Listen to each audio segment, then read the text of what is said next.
Supervisor for Fish Wildlife Park, Russ Hartzell. Thank you. Do I need this mic? Can you guys hear me in the back? The reason that we're doing it is because the camera will pick it up better. All right, I'll use the mic.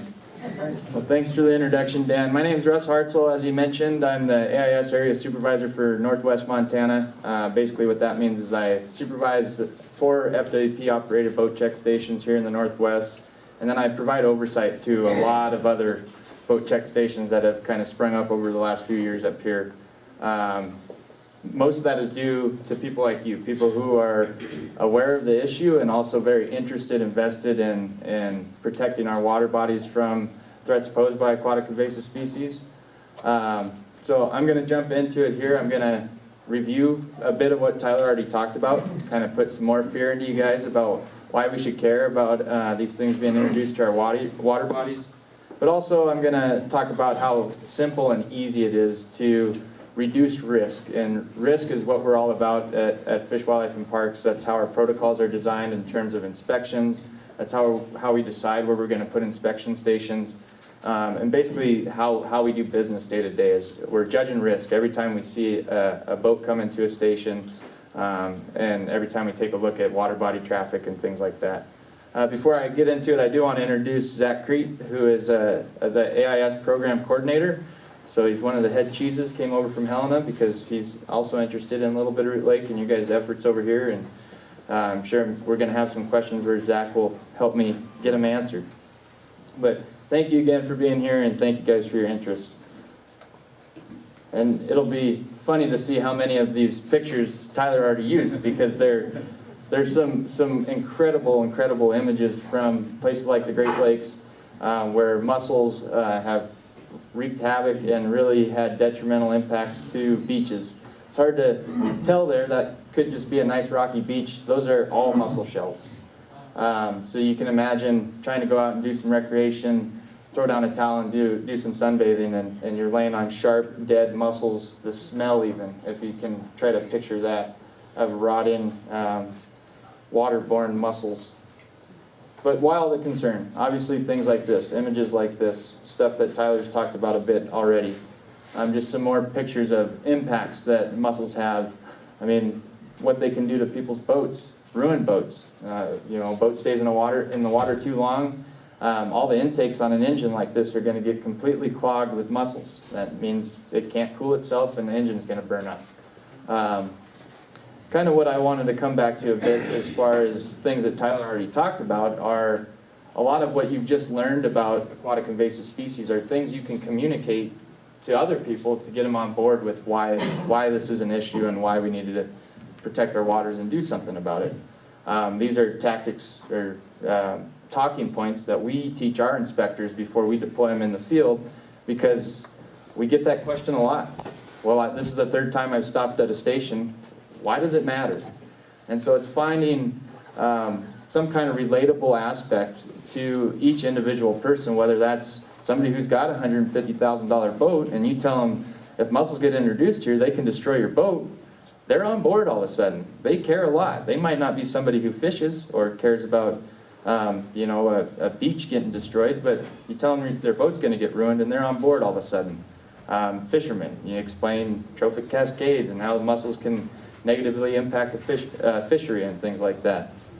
So basically it's just finding talking points, having those in the back pocket if you're going to be communicating this message, so when you do get these questions, you know what to say. So you've already seen this map, just an idea of, this is kind of, at this point, one of the most updated ones. This one's from 2015 with a couple dots added, thanks to Montana, but just, again, reiterating, these things were introduced, you know, only 30 so years ago, and they've spread like wildfire since. And seeing them out here in the West in 2007 was really a wake-up call to a lot of states. It got a lot of interest in states out here out west, but one of the big concerns is that states back east, it was kind of the point of no return for a lot of them. So where some of these watercraft that are the primary vectors of transport of mussels are originating from, they're not really doing a whole lot about it. Not that they don't care at all, but just they're to the point of no return. some more figures. I know we saw some of this earlier, but $100 million annually in the Great Lakes region just for control of mussels in water plants and hydroelectric facilities. $250 million annually in the west, that's in the southwest. Quagga mussels down in the lower Colorado basin where there's tons of big impoundments and dams, and each one of those are hydroelectric producers. I mean, when these things first became introduced, that's where a lot of these incredible images come from. I believe this is Parker Dam on the left, and that's a penstock completely covered in mussels. Water couldn't flow through them anymore. And it's stuff they didn't design these dams with that in mind. So it was a huge effort to figure out how they could control these and keep things functioning the way they were supposed to. And these are effects that could be duplicated over and over again in Montana, where we have countless reservoirs and dams and impoundments. So the mussel detection. So 2016, first time we found mussels in Montana. As Tyler already mentioned, Tiber Reservoir is confirmed as positive, and what that means is that we were able to duplicate sampling efforts. We found more than one veliger and more than one sample. And in Canyon Ferry, it's labeled as suspect because we could only find one veliger and one sample. We still haven't found an adult mussel in Montana in our water bodies. We found them on boats that originated from out of state, but not on our water bodies. There's been incidences in the west where microscopy, plankton toe sampling, has found mussel veligers on more than one occasion, and then they haven't been seen again. But there's also been instances where we saw them once, we didn't see them for a while, and adult mussels were everywhere. So our management strategies, what we're doing statewide, our effort hasn't changed. It dramatically increased after this mussel find in 2016. We treat Canyon Ferry and Tiber the same in terms of statutes and what we're doing at those water bodies, and those efforts will continue because it really has been a big wake-up call. You know, our fingers are crossed that we continue to monitor heavily Tiber, Canyon Ferry, and other water bodies across the state, and we don't see these things, we don't find an adult, but we're prepared with incident command and incident response in the case that we do.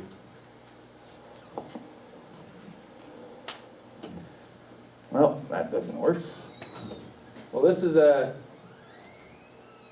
back here. See if I can get this moved. This is a cool map that actually kind of speaks to a bit of what Tyler has talked about already.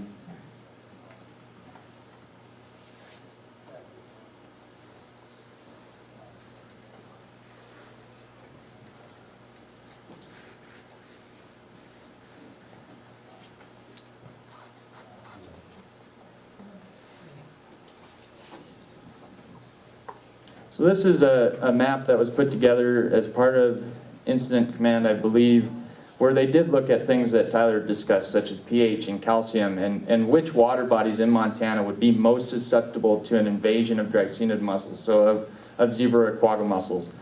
And basically, the darker the red, and the more red color you see, that means it's a higher potential for mussels to get into those water bodies and successfully reproduce and become established. So Fresno Reservoir, Tiber Reservoir, real dark red, Canyon Ferry, these places that Tiber and Canyon Ferry, we know there's concerns that mussels are in them, but then you look at some of like the higher mountain lakes and rivers where they don't have the same productivity, and the thought is that mussels wouldn't do quite as well there. This is one of the things we use for prioritizing sampling statewide. Because we sample countless water bodies, and that sampling, that monitoring, so as Tyler mentioned, the microscopy, so looking for baby mussels, and then also looking for invasive plants, we do across the entire state. Little Bitterroot Lake is on this. It's really small, and so we might have to blow that up after the fact and see what color it is on there. Again, this is good knowledge to know, and this is, like I said, with a risk assessment standpoint, how we decide where check stations might be, get an idea of pressures on these different water bodies that have higher potential for infestation. But it doesn't matter, in terms of clean, drain, dry, changing boater behavior to make sure that this primary vector of invasive species transport is being controlled. And that's kind of where inspection stations come in, and I'll talk about that a lot more as you guys let me keep talking. Life cycle of a mussel, this one's not very detailed, and Tyler kind of talked about veligers are going to be free floating in the water column until they can gather enough calcium to start to begin to form a shell, in which case they're going to go find something to attach to. The big thing, as Tyler already mentioned, when it comes to boat inspections and mussels is that we're worried about these adult forms, which are very hardy, can survive out of water for up to 30 days in the right conditions, but then also the young veligers, which are going to be primarily in standing water. And that's why standing water, if you guys, how many of you have been through a boat inspection station before? Yeah, so that's why that's such a concern at the boat inspection stations. That's why we have people drop motors, lower their lower units to drain standing water, drain live wells. Standing water is a big concern because of things like mussel veligers, but then also, as we'll talk about a little bit more as we talk about other species, you know, with milfoil spreading by fragmentation, a tiny bit of standing water keeps a fragment wet, it's in the next water body and it's viable. Does anything concern what is the larva form? Veligers? The veligers, Is anything concerning at that stage? I'm sure there is, in the Great Lakes and down in the Southwest where mussels have been established. There's fishes that do feed on the adult mussels. They just don't, they haven't developed with them. They don't have enough of an impact on the population to make a difference. Again, there can be 10,000 of these square things in 1 square foot. Do they feed on them when they're in the larval stage? I don't know specifically if I'm sure there are species that are feeding on them in the larval stage, but if there's millions and millions and millions of them in the water column, it's not enough to have an impact.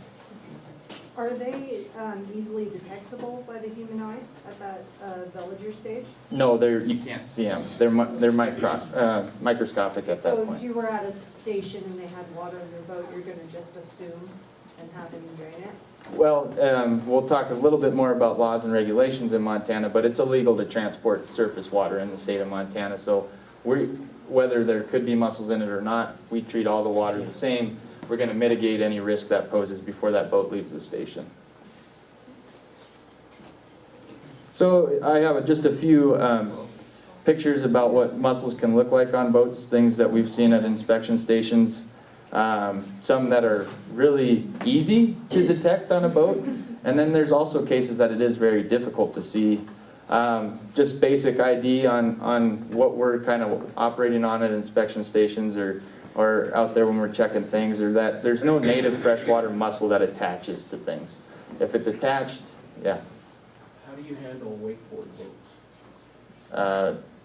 Can you be more specific? Well, because they all have those ballasts that they pump water in and out of. Right.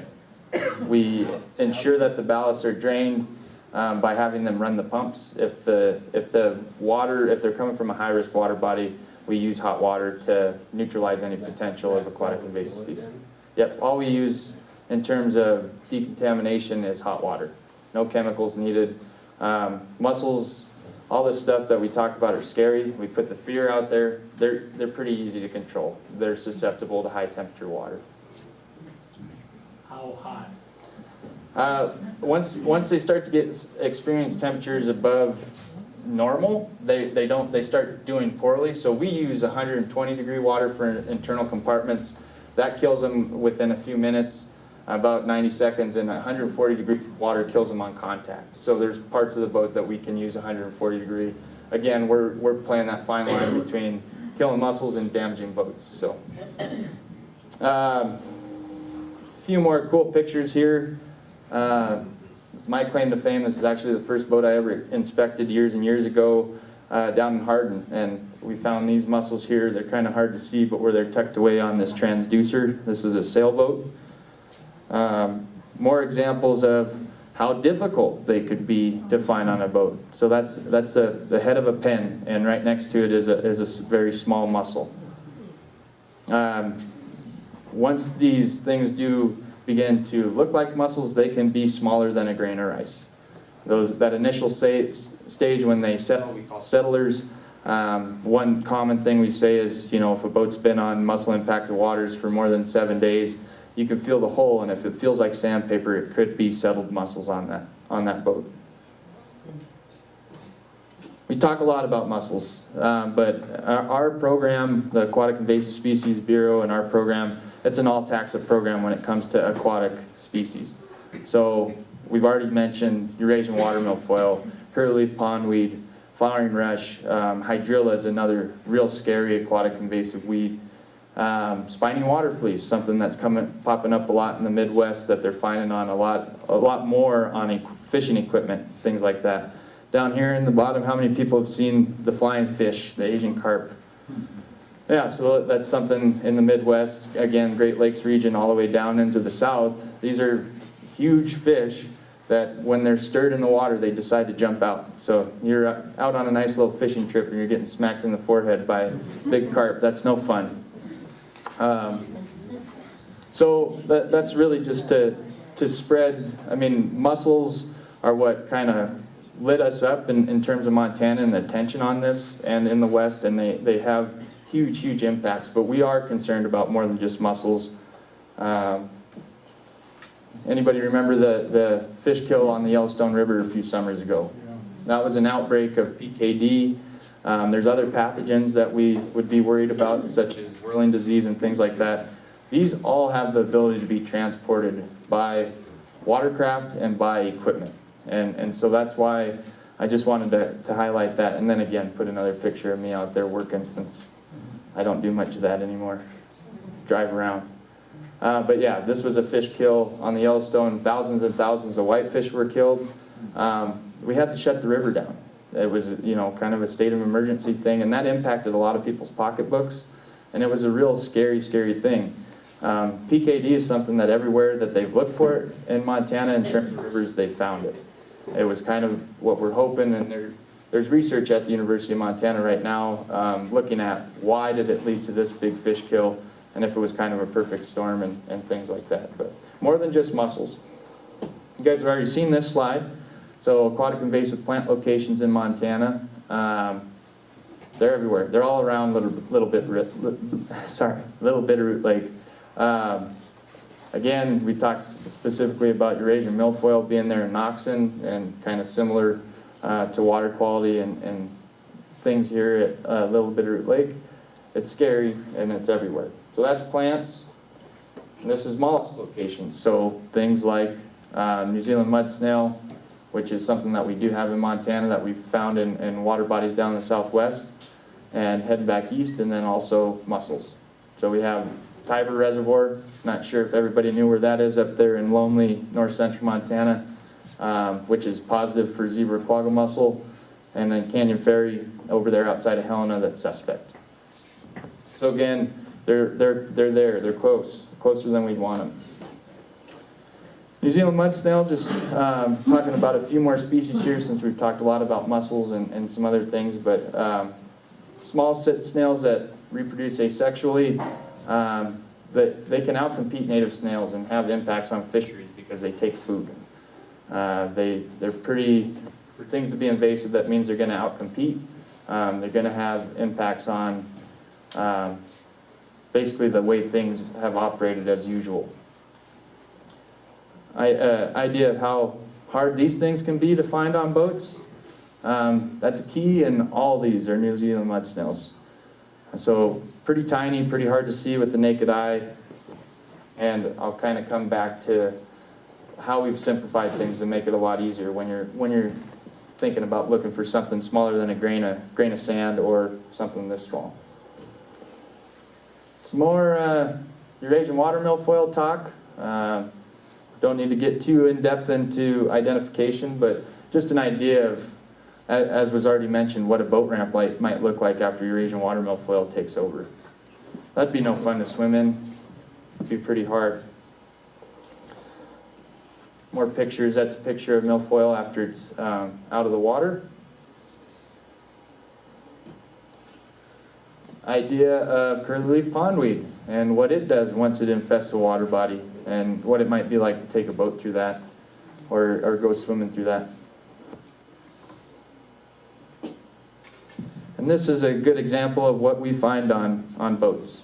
This is a sample that came off a boat that left Noxon, went through the Thompson Falls station, and we got everything there. We got some curly pondweed and some milfoil that they were able to pull off that boat.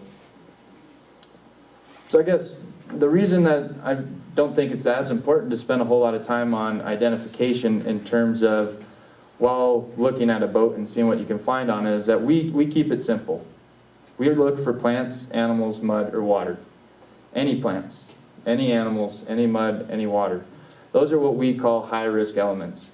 If we find plants, animals, mud, or water on a boat, the risk that boat poses for spreading aquatic invasive species automatically is high.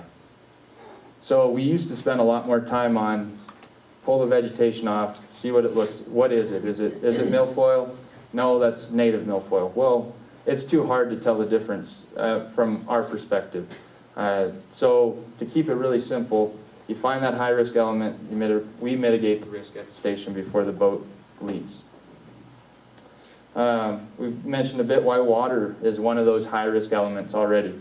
This is, in the background here is what the veligers look like under microscopy. So they fluoresce. It can hold all kinds of things we can't see, not just mussel larvae, but bacteria, viruses, pathogens, all things that have the potential to negatively impact the water body if they're introduced. Was there a question there? No.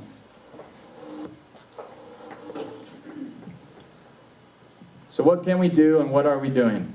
The biggest thing, our biggest goal in terms of the prevention strategy is education and outreach.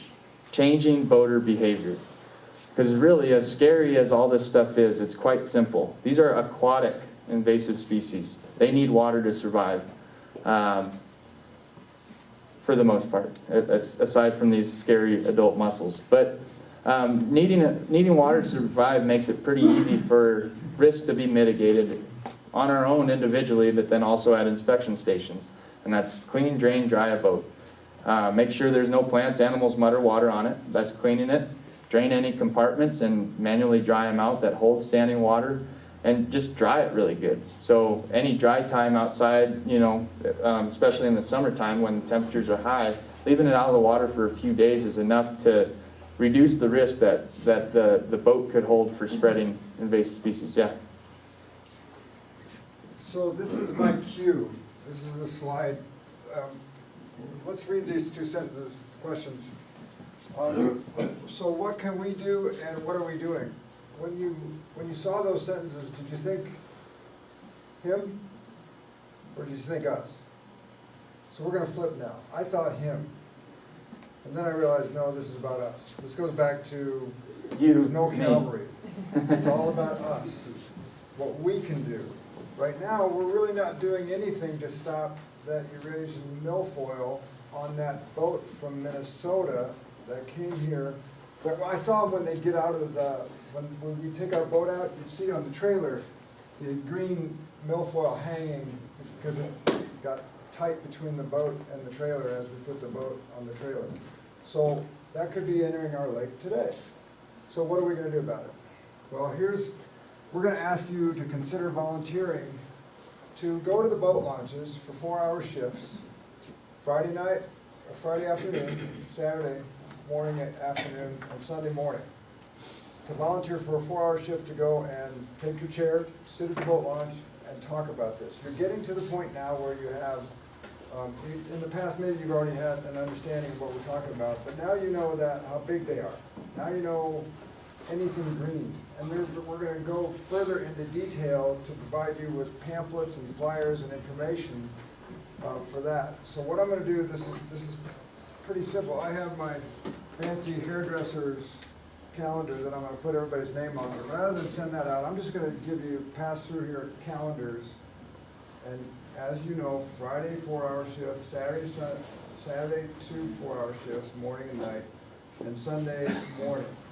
So this is just a calendar, okay? So all I'm going to ask you to do is pencil in at the bottom of June, July, or August those dates you want to work. those dates where you would just take 4 hours and sit at the boat dock. You know, if you do nothing but hand out a flyer about zebra mussels, I'm not telling you what to do or what not to do at that boat launch, but I'm asking you to continue this education and awareness program to the launches. And so again, Friday, 4-hour shift, and if you put your name and contact information, phone number, I'll contact you with more details. So I'm just gonna start passing these around. Pick whatever you wanna take your 4-hour shifts. And if somebody would like to take 10, there's a bonus for you that I'm gonna give you, but I'm not gonna tell you what that bonus is. So I'm just gonna pass these around. I'll give you a pen to start with. Pick your shifts. So that's the answer to the question, so what can we do and what are we doing? The answer is, we're gonna go, and your friends are gonna go to the boat launches this summer and talk to you. Where are your check stations in Flatiron County right now? I'm gonna, as I so Dan just did a really great job of talking about what you guys can do, and I'm gonna help you with further tools for educating people out there at the boat ramps. I'm gonna talk a bit about laws, that what are we doing as far as Fish, Wildlife, and Parks, with check station locations, what the laws and rules are that you guys could use then as information that you can share with the public when you encounter them at boat ramps. And so I'll have a map coming up of check station things. Quick question, actually for Dan. Can that schedule eventually get posted up on the website? Yeah, we'll post it on the, we can post it on the Little Bit of Lake website. Yeah. Yeah, Chris? Yep, I can put it on there. So that way, if you have something, a conflict come up, Yeah. you know, and you can't do it, somebody else could, you know, and it just, so it needs to be kind of a two-way, not just posting what that's filled out, but the ability to maybe choose some other. How about that, Chris? What do we do about that? I'll try to do whatever we can do to make it work. So maybe first step is you just get it posted up there and then we'll see. Does your site have the ability for us to message you? If we're Oh, like, yeah, "Hey, I'm it's free there. this day," okay. Yeah, that's all on there. So when you leave here, we'll provide you a little bit of website contact information. It's all, that's all on the website. The contact information is there. Good question. That's what we'll do, Gary. Thank you. Yeah, and I guess what I wanted to kind of touch base on just in terms of what are we doing at Fish, Wildlife, and Parks is maybe to reassure you a bit that we are doing everything we can to protect not only Little Bitterroot Lake, but all of Montana's waters. And that this effort locally goes a long, long way, just in terms of local education and awareness and buy-in, because in the end, you know, changing boater behavior does require buy-in from individuals.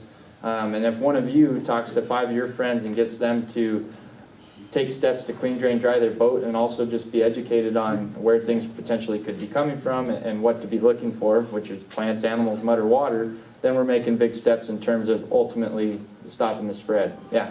Is your motto clean, drain, dry? Clean, drain, dry, plants, animals, mud, or water. That's all you'll ever hear me say. We should put that on the website.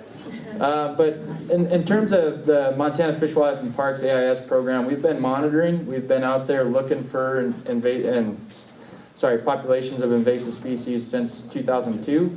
That's when we started with outreach and education. Inspection stations, which in the beginning were all volunteer and voluntary stops, started operating in 2004. In 2011, legislator, we got the ability to make people stop at our check stations, but we really didn't have funding, the funding mechanism in place until 2013. 2017 is where we saw a lot of the changes in response to the mussel detections at Canyon Prairie and Tiber. So just real brief history there.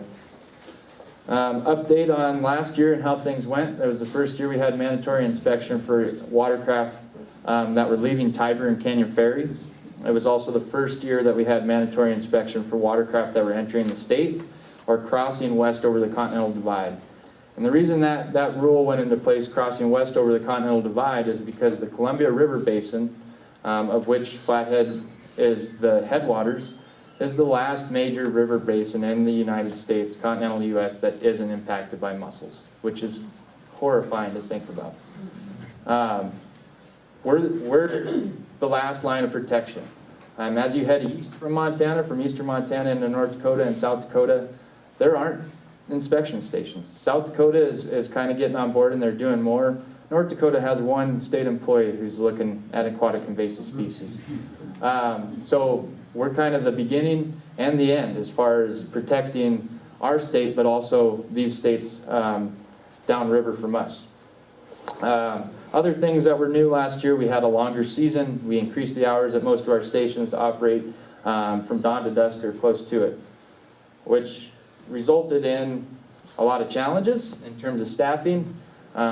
We hired over 212 inspectors last year. Not all of those made it. But last year we had 35 FWP stations. We did over 86,000 inspections, and that was of about 101,000 boats. We found 17 boats that had mussels on them, all coming from out of state, that then we decontaminated before letting them go on to launch. Only a handful of those were bound to launch in Montana. A lot were heading to other states. Yeah.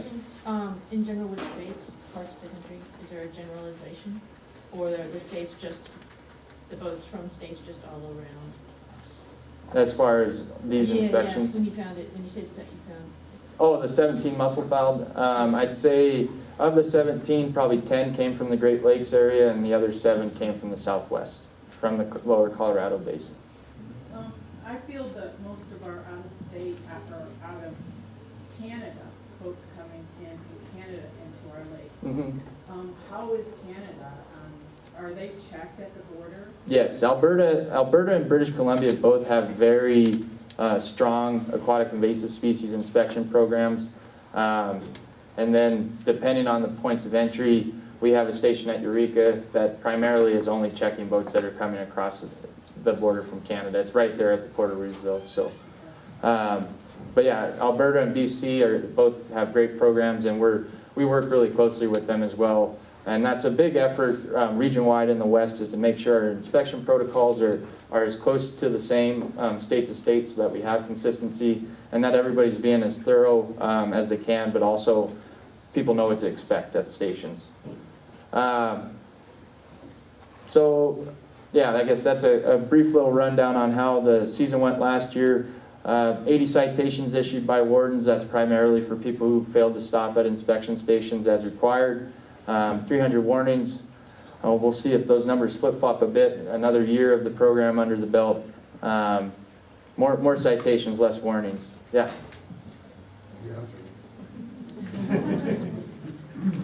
Oh, I've already said several times, clean, drain, dry. And what that means is just inspecting everything and making sure it's clean, drain, dry. And what are we looking for at inspection stations? What's something, you guys won't be conducting inspections, but as you talk with people and if given permission, kind of help them look through their boat, what are stuff that you would be looking for on a boat? Plants, animals, mud, or water. But just being able to explain the simple steps of clean, drain, dry to people, which we'll have handouts out there that you can hand them and say, this is how you reduce your risk of spreading aquatic invasive species. Make sure your boat's clean, drain, dry. If there's any mud, plants, anything like that on it, get it off, drain everything out, and make sure it's dry. It really is quite simple.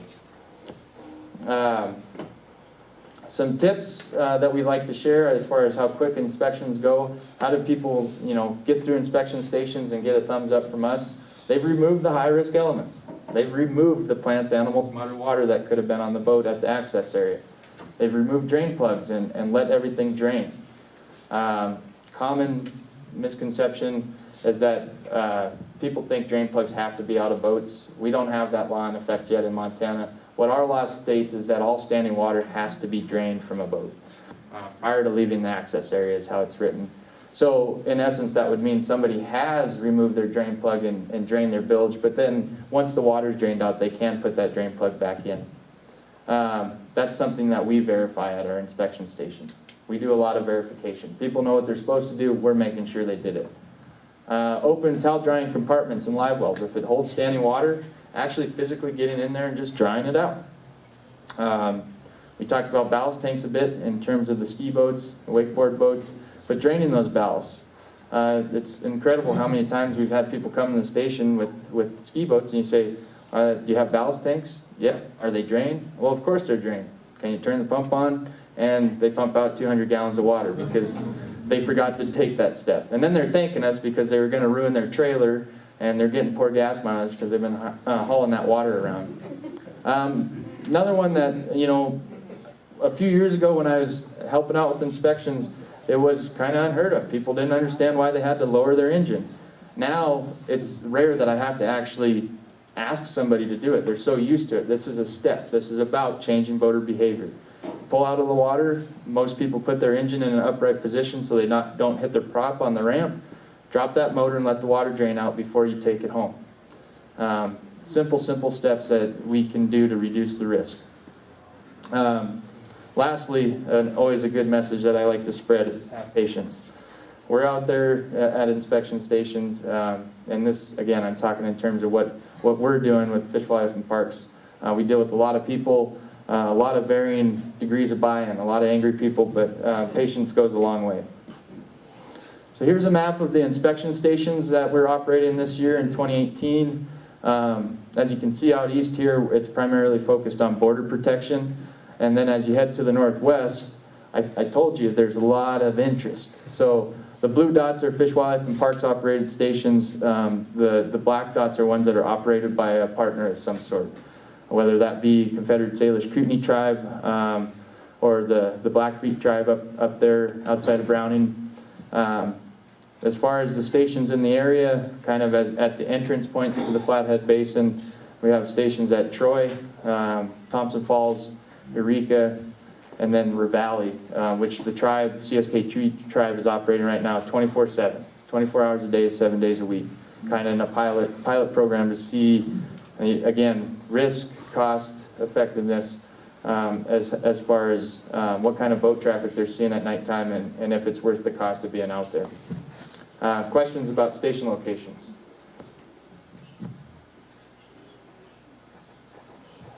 All right. So I told you we'd talk a little bit about laws and rules. So I already mentioned that with the last legislative session, there's a few new AIS rules that went into effect, and that was it became mandatory for there to be times when boats must be inspected. So right now, it's mandatory for any boat that comes from out of state to be inspected prior to launching in Montana. They have to. It doesn't matter if they went through our Hardin station at midnight and the station was closed. They are required to seek out an inspection and be inspected prior to launching in Montana water. Any boat that is launched east of the Continental Divide prior to launching west of the Continental Divide must be inspected prior to launching. Again, this is statutory mandate. It doesn't mean they have to stop at a station and only if there's a station. No, they have to be inspected. They have to seek one out if they don't see one. And then lastly, just going into effect this March, is that boats that have launched outside of the Flathead River Basin, which I might have some good maps that I'll share with you guys in my truck, but yeah, boats that have launched outside the Flathead Basin must be inspected prior to launching within the basin. Questions on those? I know that's where we get hung up a lot on the rules. Yeah? Boat, definition of boat. The Montana definition in our statute is that anything that can transport a human across water. So we inspect tubes, we inspect little surfboards, we inspect anything basically. Any other questions on the laws? So when they do go through an inspection station, I assume they get some kind of a... They get a receipt. They get a receipt. They get a So receipt. if they show that to you, you're good to go. Right. But what if they went into another, well, let's say the lake that already has the mussels? Would you know? Do they have to be inspected again? So yeah, there's also the other requirement, like for Canyon Ferry and Tibers, that any watercraft leaving those water bodies has to go through inspection and decon as necessary when they leave those water bodies.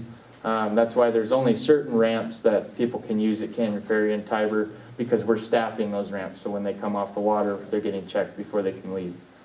Other laws, so that kind of falls in with the decontamination requirements as far as boats leaving Canyon Ferry and Tiber. Other laws is that it's illegal to transport surface water. It's illegal to transport water from any lake, stream, river, pond, away from that water body.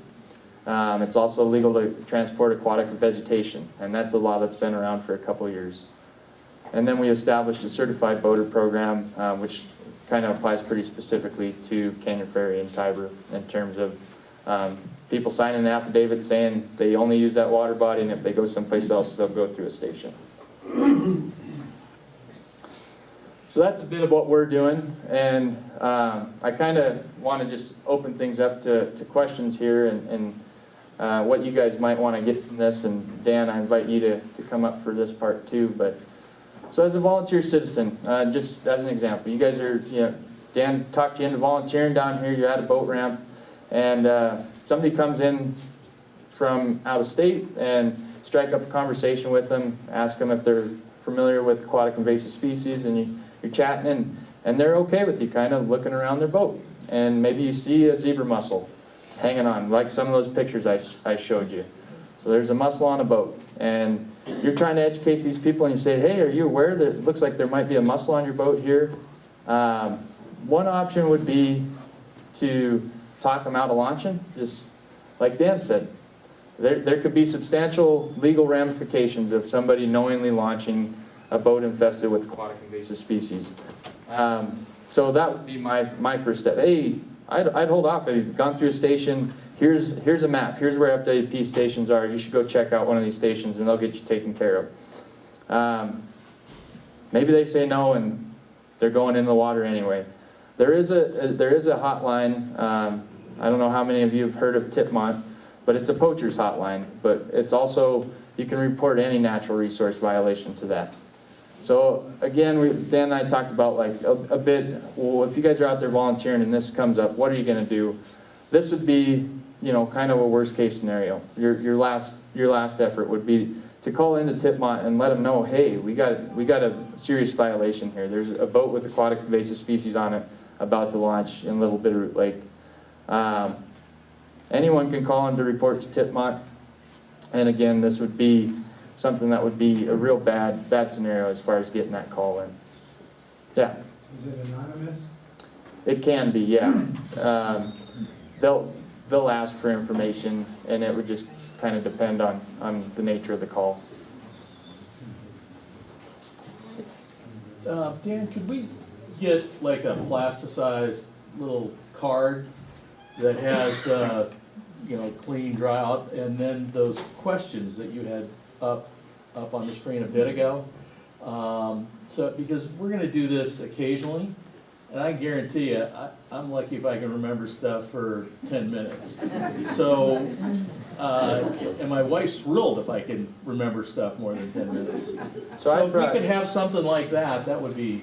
I brought a bunch of what we call our rack cards, and that's what we like to provide at stations. It talks about quick inspections, it talks about clean, drain, dry, and has links to our website, cleandraindrymt.com, where people can get more information on inspections and laws and things like that. So to provide This that. is the first time we've done this, right? So there'll be a learning curve, and that, we are gonna do what you said. If that card works, if it doesn't, we'll do it better. Number two is, one of the members of Little Bitterroot Lake Association is going to donate the cost of providing us with something that identifies us as volunteers. You're just sitting there with a, in a chair, who are you? But if you got a construction zone vest and it says volunteer on it, you're less obnoxious, if you will, to when you walk up, hey, I'm a volunteer, And Don't sell yourself short, you're plenty obnoxious. speaking of his memory, I can remember taking him to the airport one day, and I said, I bet you're gonna miss Pam, and he said, Pam who? That's his wife. Thanks for clarifying that. That was the funniest joke I've heard in a long time. But anyways, Yeah. go ahead. If you have a questionable boat situation, would it not be helpful to have a picture of the identification numbers on that boat, or the driver's tag on the back of the? Great idea. Go to the boat launch with your camera. That will be very helpful. The only thing I would, I'd add to that though is, what I want to make sure we're clear on is kind of volunteers and where we're at with the program right now is that we are just volunteering, and we're kind of alert citizens out there educating people and making things known. Not being pushy, not acting like cops out there, because that's something that our inspectors, our state employee inspectors, we're not enforcement. We're there to detect and alert, and you guys would be taking that to a different level even from our inspectors. So just making sure that we're acting within the purview of what we're able to do, and primarily the message is going to be education out there, and I think taking that tact will really go a long way with the visitors to the lake as well. As part of the medical coverage for this area, don't be so obnoxious you get shot, please. But with the Tip Montana, you can call and say, I witnessed this at such and such location. That's your power right there. Right, Yeah. and the reason we want to make sure that that's for pretty high level situations and maybe not just a suspicion, but no, this is happening, is because this is a statewide hotline that is operated on the weekends by Montana Highway Patrol. And if they're getting tons and tons of calls, which they already do from our 200 inspectors across the state, response might start to dwindle down unless, it's like crying wolf. I'm not saying we would be crying wolf, but they have a lot of different wardens and specifically have a lot of different levels that they're dealing with. So we want to make sure when we do utilize this resource that it's for a good reason, and it's definitely worthwhile. So, I'm sorry, maybe I missed it, but when you call that Tip Montana hotline, what are some of the questions or answers to the questions that you would need? So basically, they're going to want to know why you're calling. So what if you're witnessing a violation, what the violation is, kind of facts. So what color is the boat, what color is the vehicle, what's the license plate number, things like that. And then what that does then is create a call that goes to local law enforcement and specifically game wardens to see if there's anybody in the area that could respond to that. We throughout the season of operation and all our check stations, we have a lot of calls go to Tipmont. Our response is really high, but it's not 100% by any means. when you leave here, we would ask that you become recruiters with the knowledge that we've all gained from this experience and this understanding. I mean, these guys are great. Study of our lake, look at those areas, which generally are going to be the shallow ones, where it's more conducive to have milfoil and the rest. So as the schedule continues, we're not to the end, but we're moving in that direction. Thanks for staying with us. Yet to arrive is Warden Sergeant John Obist. He's not on the schedule for a few minutes. What's on the schedule next is the boat inspection protocol. So Russell, you get to stretch your legs here, boat's out front. Russ is just going to take us a quick walk around the boat and talk some more invasive species. If you were looking for a boat, he's going to give us some places and things to look for. So if we could all go and just take a walk, we're heading to the front, and we're going to come right back here for the safety, etiquette, and lake rules, which is, I know, really important to a lot of people. When we do get out there, just make sure you stay off the tarmac in front of the garage doors. You want the ladder? Yeah.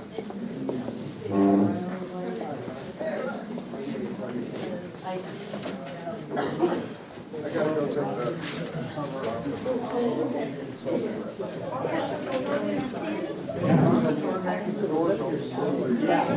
That's my cell, it's the only thing that I ever, well, that's you, Gary, okay. Sure, usually it'll kick out if it's a landline, so it didn't. Yeah, no, Okay, that's, good. this is my, with me always, so. Okay.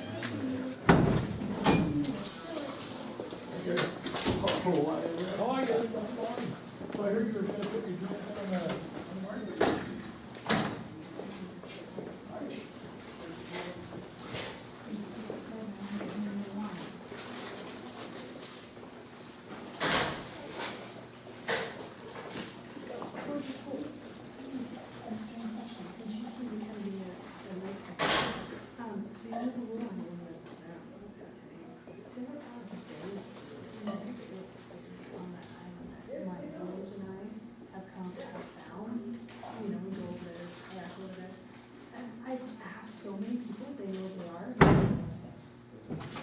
They're really old, and like, depending on the time of the year, you might need a metal detector or kind of kick around. Very strange. So I'm thinking they're very, very old. Yeah, let me make a note of that. Yeah, check it out. So you come in. Was what was absolutely covered in mussels. And in particular, they're gonna be in these areas in here, or once they get in there and attached, it's gonna be a pretty peaceful life. They're gonna have a lot of food source, but they're not gonna have to deal with tons of water pressure going by them all the time, trying to force them to detach. So I come back here, and again, it's a visual inspection. You can use your hands as well, tactile, and real handy tools of the trade are gonna be flashlights, mirrors, anything you can use to get up in to these more tucked away areas that are kind of hard to see with the naked eye. What's one thing that we notice when we look back here? Motor's up, right. So there could be standing water in this lower unit. So that's, you know, at our inspection station, that's something we'd address. With you guys, it would just be something you'd want to communicate with them. Has the water been drained? Would they be willing to drop the motor? What else? Plugs in, right. So I need to figure out a way to verify then that if this bilge is empty or if there's water in there. So again, at our stations, we would ask the boat owner to pull the plug and verify that the bilge is empty. Other areas back here, there's a plate down here where there might be some crusty stuff attached here. That's anodes and whatnot. It's made to look that way. So don't be alarmed if you see some white stuff on some of these plates that are attached to the motors. It's meant to look like that. You can see it here too. I'm sure you guys have noticed that maybe on your own boats.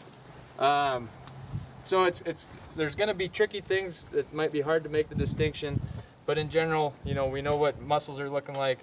But what's the simplest way to think about it? Anybody remember? Standing water, dirt, Plants, animals, mud, and water, right. So that's what we're looking for here. Again, flashlight inside this prop would be a good idea to just take a look down in there and make sure there's no critters hanging out. And again, just being systematic. So once I check that side, I'm going to come over here and do the same thing and make sure that I'm not missing any parts. Intakes of engines. This is where the lower unit of an inboard, outboard, or an outboard is where there's a potential for cold water to stay, and so mussels to survive. Once you get up into the upper portions of the motor, the water is going to be hot enough that it would kill them. But I've seen intakes completely coated with mussels where the whole exterior of the boat looked fine, and once you get in here, you see a couple mussels that are real small inside these intakes. Once I get at a different angle here, then I'll be able to look back down those trailer bunks again from a different angle and make sure there's no vegetation that I missed when I was looking from the other way. So check that, and then systematically work around the outside doing the same thing. So that's kind of the way to complete the exterior inspection of the boat. What about jet boats? Jet boats. So jet boats have those big grates underneath where the impeller pulls stuff in. Well, those grates are meant to keep rocks out and whatnot, but they're great at pulling in vegetation. So those are ones where you do need to physically get underneath or actually have them raise that jet motor so you can look at the foot. If it's an inboard, then you're going to have to get under with the flashlight and, you know, try to pick out vegetation because there might be some in there. So you're doing this whole inspection when they just start to back down the ramp, to stop them when they've turned around and they're ready to put it down the boat ramp? When So, it's all on dry land, right? Right. The inspection, I mean, all our inspection stations are roadway stations, so we're away from water bodies. For us. For you guys, yeah, it would be before they're getting in the water that you would be checking it. Not inspecting it, checking Yeah. it if they allow you to. But yeah, then some of the more kind of intense things, which may be in your guys's case, I would judge it based on, you know, how cooperative is the person real on board. Are they super interested? Well, then I would show them, yeah, let's get this engine dropped or the unit dropped and make sure there's no water in there. Pull in plugs. Do you have live wells? Do you have internal compartments that might be holding water? But that would all be kind of on something you guys would have to judge. Are they receptive to it? But then also, is there any risk? Is this a boat, you know, they're just bringing it back up for the summer and it's only ever been in Little Bitterroot Lake and things like that. Those are all things you'd want to kind of address.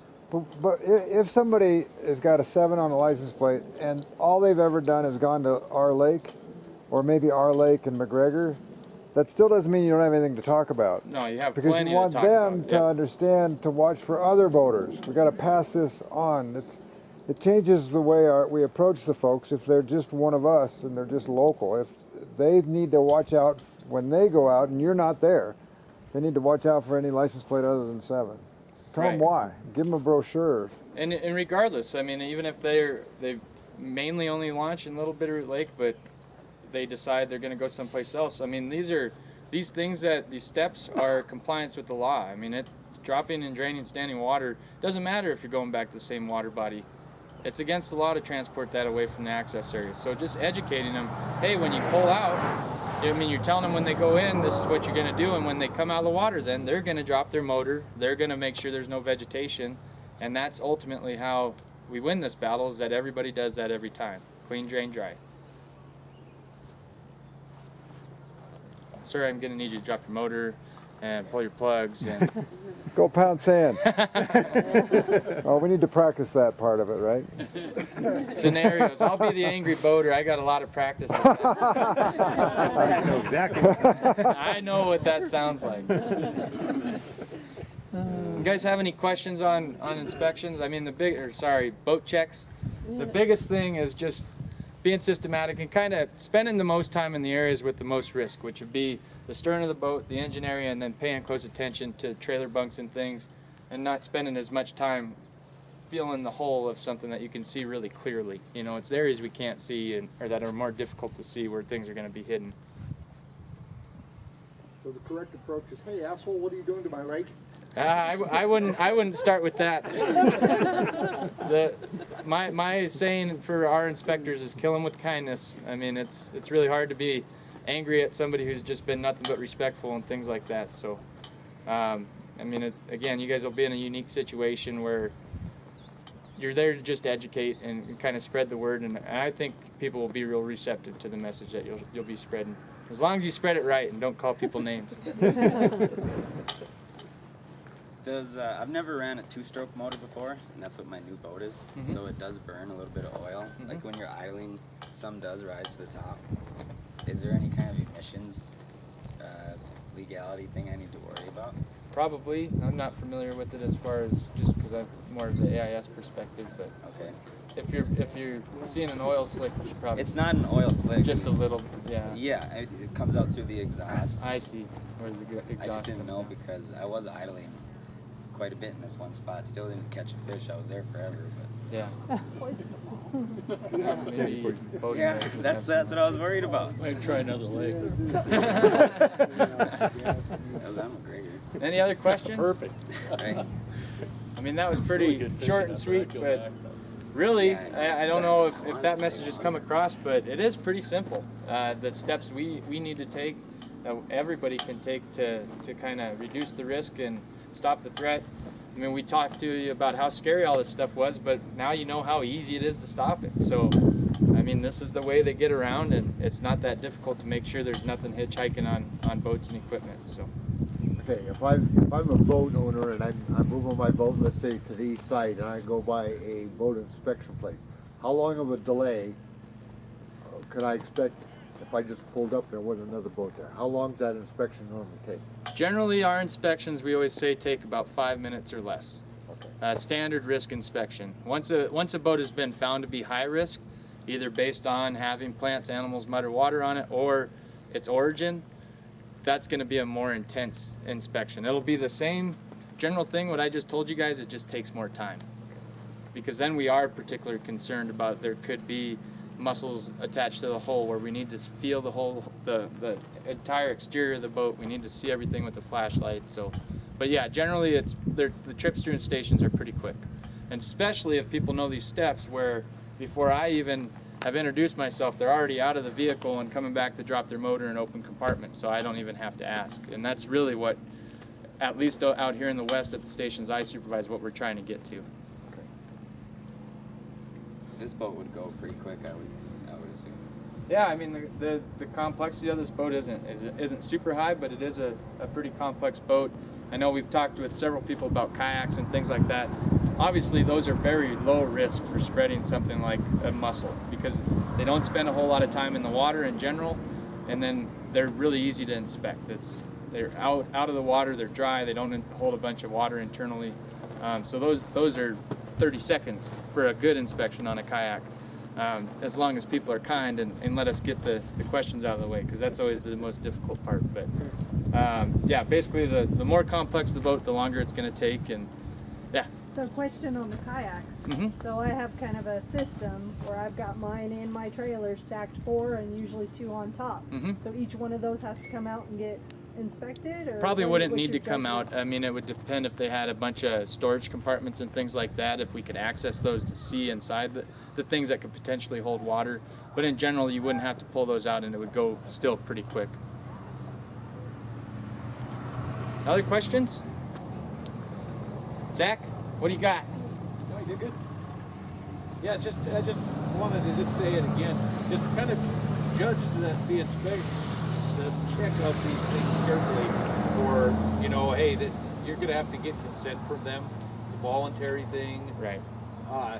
Yeah, just kind of be careful how you step into that, because there's a gray area that we'd like to venture too far into.